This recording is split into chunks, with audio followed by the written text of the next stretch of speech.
Hi everyone, my name is Sheila. Welcome to The Truth About Death and Dying. I like to throw out a disclaimer for any of you who might be just joining us that I am not an expert in any field whatsoever, but I do have experience with death and dying and also grief support. Today I want to talk to you about the hospice team. When your loved one has been given the diagnosis of 6 months or less to live, that is when hospice typically comes on board. I can only speak to my experience here in Maine with the hospice team, but depending on the need of your loved one will probably depend on the size of their team.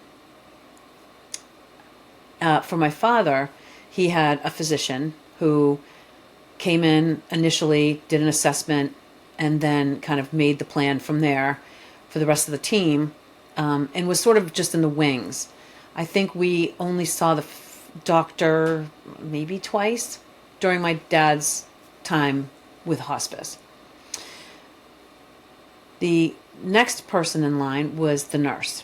And so the nurse, initially coming in, stopped by, I think in the beginning, maybe once a week or once every couple of weeks. I feel like it was like once every couple of weeks. I can't really remember now, but popped in. You know, they do vitals. They talk to the person and see what's going on and if there's any issues and go over all that stuff. The next one in line would be the social worker.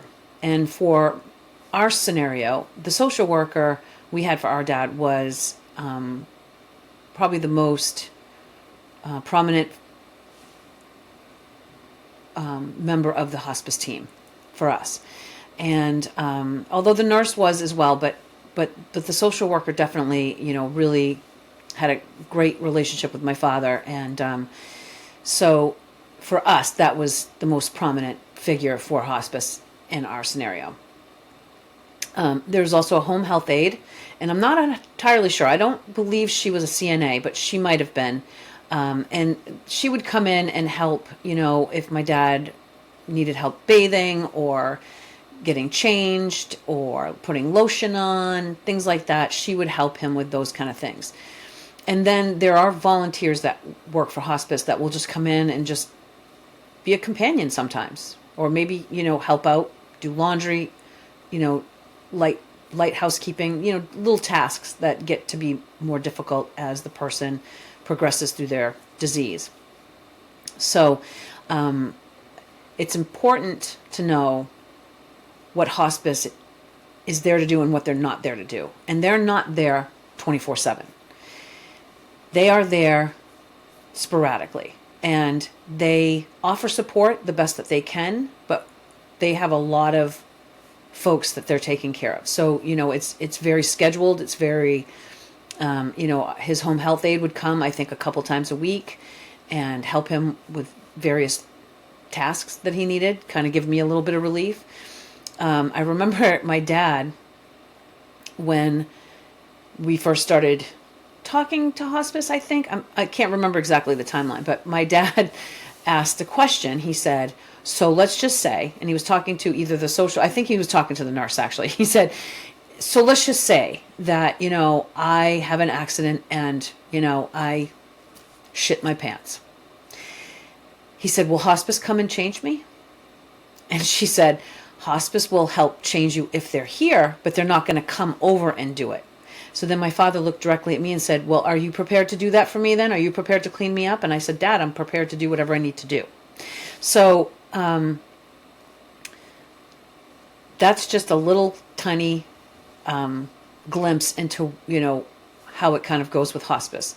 So hospice is a wonderful resource to have, and I would recommend them to anyone that's going through this journey because they have a lot of resources available to you about what to expect, how things are going to change, things to look for, all kinds of really good resources.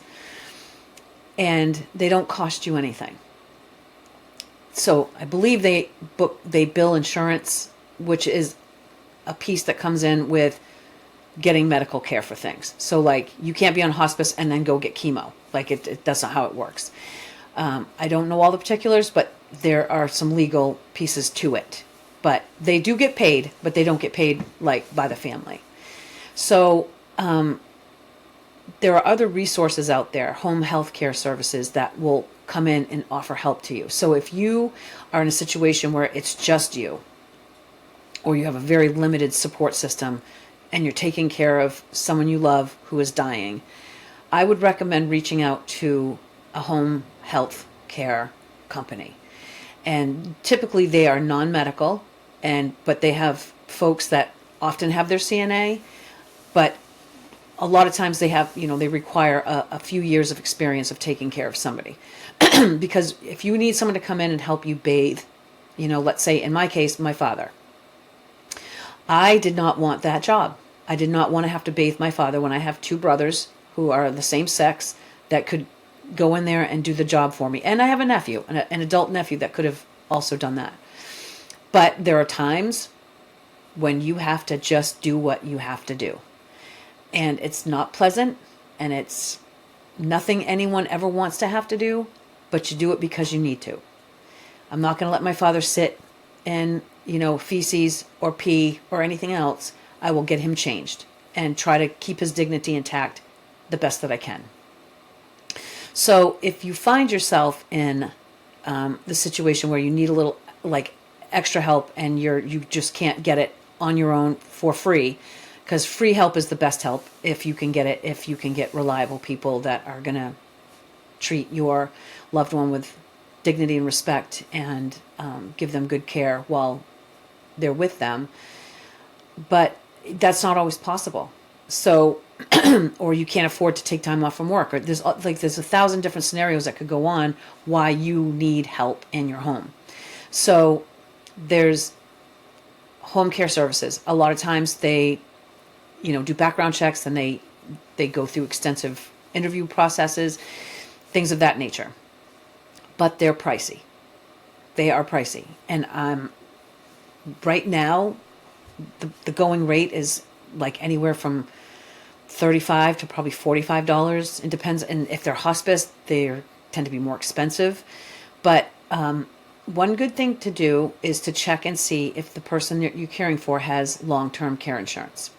Because if they do, typically that will cover home care services. So just something to think about. My brothers and I had a little powwow because I was feeling very frustrated, and I didn't feel like I was getting enough help from them. And so the three of us went to dinner, and we kind of sat down and decided, what is the plan of action? And it was decided that we would hire or try to hire someone to come in and give us some help. And I told my father before I left to go to this dinner with my brothers what we were doing, and he was glad to hear that we were, discussing this. I wanted a chance to talk to my brothers without my dad hearing or my mom hearing, or just, being able to just be frank with my brothers about the scenario we were in. So when I got back home, I told my father that, we were going to try to hire some help to come in. And he was like, well, who's going to pay for that? And I said, well, we're going to split it. And, and he said, well, maybe I'll help too. So as it turned out, at the time, it was, like I said, we were going through COVID. So things were very weird, as everyone knows. I don't need to go into that detail. But it was impossible to find home health care to come in. So we never ended up going in that direction. But I would recommend checking into that if you're in that scenario where you need some additional help, because hospice is only going to do so much. I'm not sure how many days a week they would send in a home health aide, but again, they are limited in what they can do. So that's just a kind of lowdown with hospice. In Maine, when you start with hospice, they come right in, here's the morphine, here's the lorazepam, and there was one other thing I can't remember, and it helps with the death rattle, which happened to my dad, just kind of like really quick before they die. They get this kind of rattle in their throat, and I gave them a little of this medicine. It's supposed to help with that. So you, as the caregiver, have access to that morphine. A lot of people get freaked out about morphine, and it's understandable. It's, people can overdose on that. It would be easy to do. But they show you how to dose it. They show you how to care for it. And when the person dies, hospice is on site immediately to remove the morphine. Just FYI, they destroy it immediately. When my father was actively dying, the last week of his life, my brother was looking after my father, and he recognized that my dad was kind of moving into a nonverbal state at this point, and but enough that he could still communicate that he wasn't feeling well. So my brother upped the dosage of morphine for him, and I was 100% behind that. It's a tricky thing, and it's a weird thing, but it's a good thing to communicate with the rest of your support team, that if you think that, because the point of hospice is to keep the person dying in a comfortable state. And a lot of people have an issue with morphine, and they're like, well, they're just going to be out of it. And, that's true to a point. But also, you don't want the person that is actively dying of a disease eating away at their insides to suffer in any way. So if that person is kind of, calm, even if they're still alive, but just, at a comfortable level, even if they're unconscious and not speaking anymore, it's okay. It's not about us. It's about them and their journey, and about them being comfortable and not in pain. We don't want anyone to be in pain. That defeats the whole purpose of hospice. So, it's a strange thing, but try not to be afraid of it. And if you have some fears or hesitations about it, talk to the hospice nurse, talk to the social worker, because they'll put you at ease. They'll guide you. So utilize that team to the best of your ability. That's what they're there for. Even if they don't come to the house, you can make a phone call, talk to them on the phone. So I just wanted to kind of give you the lowdown on the hospice piece of it and what they provide and what they don't provide, because I think a lot of people go into it. I know I went into it thinking, hospice is going to do everything. They're going to be here all the time. No, they're not going to be there all the time. But they can help you, and they can find you resources. So tap that resource of hospice. And if the nurse doesn't know, she'll put the social worker on it. And the social worker doesn't know, she'll put the doctor. They'll work as a team to help make this a peaceful and pain-free transition for the one you love.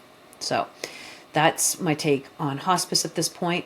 And, they are a wonderful resource, but they have limitations. So the brunt of the responsibility and all the things that go along with caring for someone that's dying is going to fall on the primary caregiver. So you kind of have to build your team. You have your hospice team, and then you have your social network, not your social, but your support group behind, your family, your friends, whoever you can get to help you. So, together as a group, you should be able to find time for yourself to rest, rejuvenate, get back to it. Because the most important thing is being able to maintain your caring attitude, your loving attitude. And I will tell you, it is tough. It is tough sometimes. And it depends. The few cases I know, or that I know personally, of people that have lost loved ones to cancer, there's a lot of anger involved with the person that's dying. And they lash out because they have to. And it's hard to stay focused on loving that person and taking care of them to the best of your ability, and to treat them the way you want to be treated. Like, you have to kind of put yourself in their shoes and think, okay, if it were me and I'm a miserable prick and I hate life and I'm mad that I'm dying and don't feel good and everything bothers me, you would want one person, at least one person, to still treat you with kindness and love and dignity and understanding and patience. And it's a lot. It's a lot. It's a lot. It's a big ask. But it's so important. And I just hope that I did my dad justice. Because there were days when I know I didn't keep my cool all the time. So, I hope he forgives me wherever he is. But yeah, it's tough. So get the support you need. Reach out, talk to people. And if like I have people that will reach out to me that know that I've been through it, that are now going through it and will, ask me questions and stuff, which is another reason I decided to do this podcast. Because I thought, it's happened more than once to me that someone has reached out and inquired about, what am I doing? Or how do I handle all this? So, I don't have all the answers, but I can offer some support and I can offer some advice. But, and please, if you have a story you want to tell, or you want me to tell for you, or if you want to be a guest on the show and share your experience, I would love that. So email me. My email is in my contact information, and I will get back to you. And, even if you just need someone to listen, get on there and vent, because that is helpful too. It's very healthy to vent. It doesn't mean you love this person any less. And we will get into some of the sticky pieces of these dynamics as we go along. So I'm not going to get into it today, but we will get into it, of just personality clashes and anger issues and control issues, all kinds of issues we're going to get into. But anyway, that is it for today. And I thank you for joining me, and I hope you'll return and check in again with me. And I wish you happiness and love and peace. And if you like this video and it resonates with you or someone you may know, or please like, subscribe, and hit the notification bell. Thanks.